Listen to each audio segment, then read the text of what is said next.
Magandang araw mga kaibigan.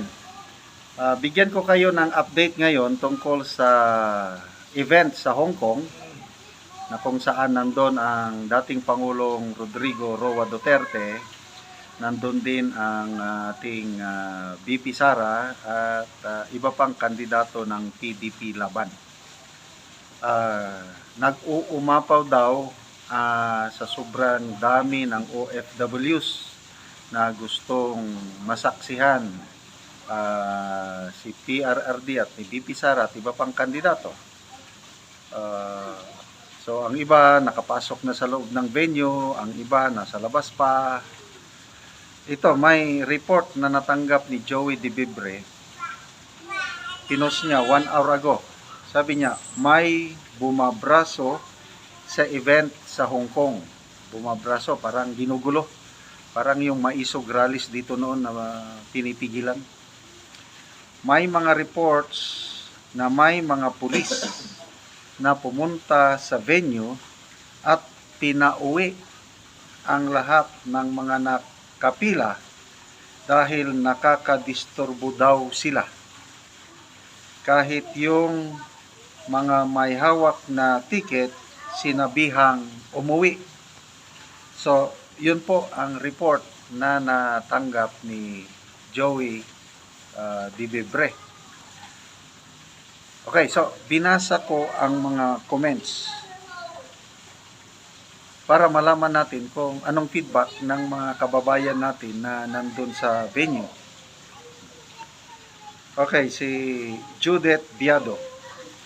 Ang dami kasing tao, kaya na-alert ang mga pulis dito. Kasi nagkaroon na ng phobia ang Hong Kong Police noong nagkaroon ng rally noong 2019 dito sa Hong Kong. Kaya ganon sila ka-protected. Pero dito pa rin kami, nasa tabi-tabi lang ng venue. Desperate makita si PRRD at VP Sara. Okay, so ito yung unang feedback, ano? Sa sobrang dami ng tao, baka na-alerto na ang pulis. Baka kung anong kaguluhan na naman yan na rally, kagaya noong 2019, kaya nandun ang pulis. Okay, so iba pang feedback.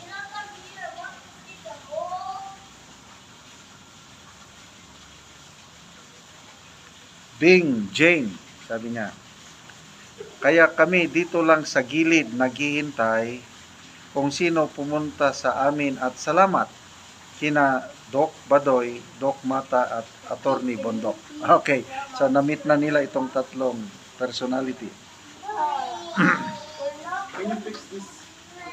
Holy shit. Sabi niya, normal lang po dito yan sa Hong Kong. Ang mga nakatambay sa tabing kalsada po ay paaalisin kasi iwas mag-cause ng traffic po. Katabi kasi ng kalsada ang court na pinagtambayan ng mga OFW, dumadaan ang mga KMB bus. Mas nakakaya po pag hindi susunod mga Pinoy doon at sila ang mag-cause ng traffic. Okay? So, I hope tama ito na nang dahil lang sa mag-cause ng traffic pinapaalis. Mary Jane Arbon. Sabi, at least sa sobrang dami at supporters, please be guided din sa ibang kababayan natin. May rules din sa Hong Kong na dapat sundin.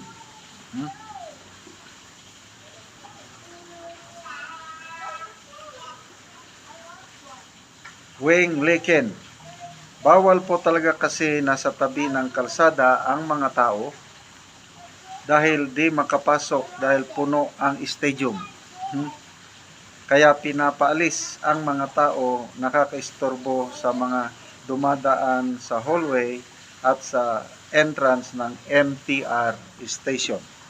So I hope walang sindikato ba na parang may tumawag galing sa Pilipinas na ginugulo ang rally. Hindi naman siguro ganon.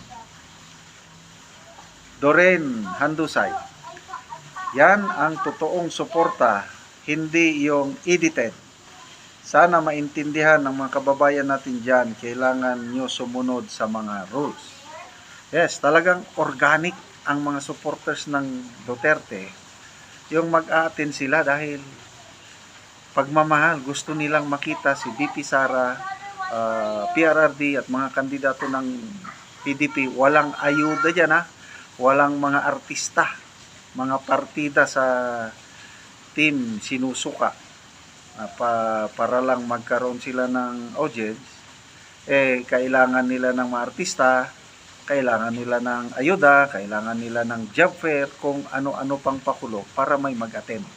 Dito sa rally ng PDP, kahit sa ang sulok dito sa Pilipinas at pati sa Hong Kong, talagang from the heart, hindi napipilitan ang mga OFWs natin na mga kasamahan na magpunta sa venue. Okay. Ito, may nagsabi, Augie Batangoy, pinaalis nga po kami sa basketball court. Okay. Yung basketball court, nabasa ko na kanina, hindi pala kasama sa permit. Yung parang court lang, parang tennis court ata ito. So, hindi kasama sa permit ang basketball court. Kaya pinaalis ang nandun sa basketball court. Hope Dagaan. Dahil po maraming tao sa labas, ayaw ng ma-inchik na nakaharang, kaya pinaalis kami. Ayun. At isa pa, hindi kasali sa permit ang basketball court. Doon nagtatambay kami, kaya pinaalis ng pulis. Ayun, klaro na. Yung pinaalis, yung mga nasa basketball court, hindi kasama sa permit. So at least, hindi ito yung pambabraso, hindi ito yung parang maisogralis dito sa Pilipinas noon na pinagbabawalan yung ano. Iba talaga ang Hong Kong. Ano pa? Justin Advincola, crowd dispersal lang po kasi ang daming tao na nag-aabang po. Di naman po kami lahat nakakapasok sa loob at isa na din po ako na nagtiyagang maghintay kahit masama ang pakiramdam ko, masilayan lang si Tatay Digong at maipakita ang suporta ko. Yun na po ang totoong pagmamahal ng mga Pilipino kay Tatay Digong at VP Sara. Salamat naman at walang nambrabraso. Okay mga kaibigan, salamat sa palagi nyo panonood.